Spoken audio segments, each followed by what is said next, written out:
Hello, Grace Church. My name is Desiree, and welcome to the weekly for the week of May 8th. Today, we are looking at Jesus healing the daughter of a prominent synagogue ruler, along with a poor, suffering woman. This week, we looked at Mark chapter 5, verses 21 through 43, and we saw that Jesus is gaining influence and followers. People are realizing that he is not just a regular rabbi, that he has authority over the natural world, as we saw with him calming the storm. And then in this scene, we are seeing Jesus have authority over the physical realm. And so we watched a crowd surrounding Jesus as he got off the boat in Capernaum, and a prominent synagogue ruler named Jairus falls at his feet and begs him to come and heal his daughter who is dying. So of course, this man with a lot of prestige, who's probably well known, of course Jesus is going to follow him to go and heal his daughter. And as they're walking, this great crowd is pressing in around him, and within this crowd is a woman who has been bleeding for 12 years.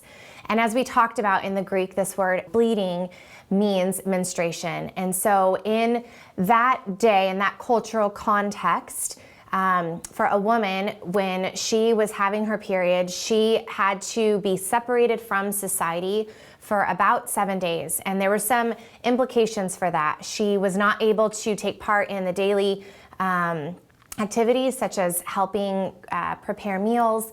She also was considered herself unclean. And so if she came into contact with anyone, by association, then they were unclean. So this woman who is coming to Jesus for healing, she has been living this way, set apart from society, not just for a week, but for 12 years. And we talked about all of the ramifications of that, and of her spending all of her money to get better and just growing worse and worse and worse. And what she may have been known as in society as this woman who was an outcast, who was dirty, who was unclean.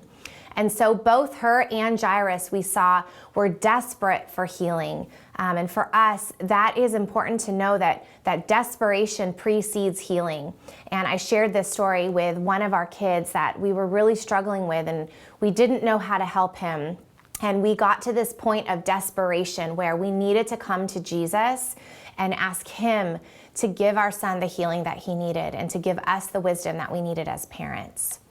And so this woman, she sneaks up into the crowd and touches the cloak of Jesus, and is about ready to make her great escape and get out. Because again, she either is scared that by touching him, she has now made Jesus unclean, or she knows that Jesus lives above the Levitical law, that he is a rabbi that lives above the Levitical law, and it is fine for her to touch him, but she still doesn't want to out him, and she does not want to be seen.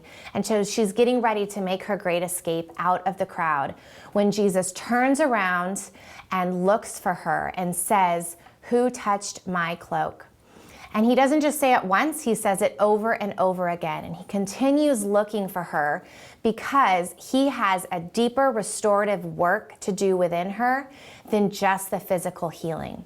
That even though her bleeding had stopped and she had been healed physically, Jesus wanted to then restore her back to society. We talked about the idea of being vulnerable, and how being vulnerable means to show up and be seen, and that we can't receive this deeper restorative inner work that Jesus wants to do within our lives, whether it's in our marriage or in relationships that we may have, or even in our own lives, the sin and the strongholds that we may be fighting against.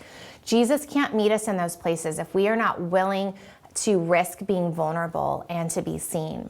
And so we see this woman have a choice to make here, and she makes the choice to be seen. And she falls down at Jesus' feet, just like Jairus, shaking and trembling, and tells him her whole truth. And the beautiful thing that on the other side of being seen and being known is this pathway to restoration and healing. And Jesus doesn't shame her. He doesn't call out her sin. He doesn't affirm that she is an outcast and considered unclean. No, what he does is he calls her daughter.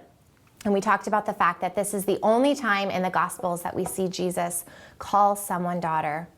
And in this one word, Jesus restores her back to society. He stands up for her just like Jairus was standing up for his daughter. And so she leaves. He says, daughter, go in peace and be freed from your suffering. And so what she came to Jesus for in this physical healing, she ended up receiving so much more than that. So then we go back to Jairus, who's still standing there, and we talked about growing impatient, and I gave you some examples of my kids and how they behave when they're growing impatient, and we can only imagine how Jairus is feeling right now as the time is going on and on and on. And ultimately what we saw is that in this waiting period, his daughter died. And we can ask the question, why did Jesus make him wait? And we can ask that question to ourselves, why am I waiting? Why am I waiting on a job or to be married or to have a child or for this stronghold or sin or area of struggle in my life to be broken? Why am I waiting? And ultimately what we see here with Jairus is that there was purpose in his waiting. That not only did he get to experience Jesus's power, but the greatness of his power, that Jesus didn't just heal his daughter, that he actually raised her back to life.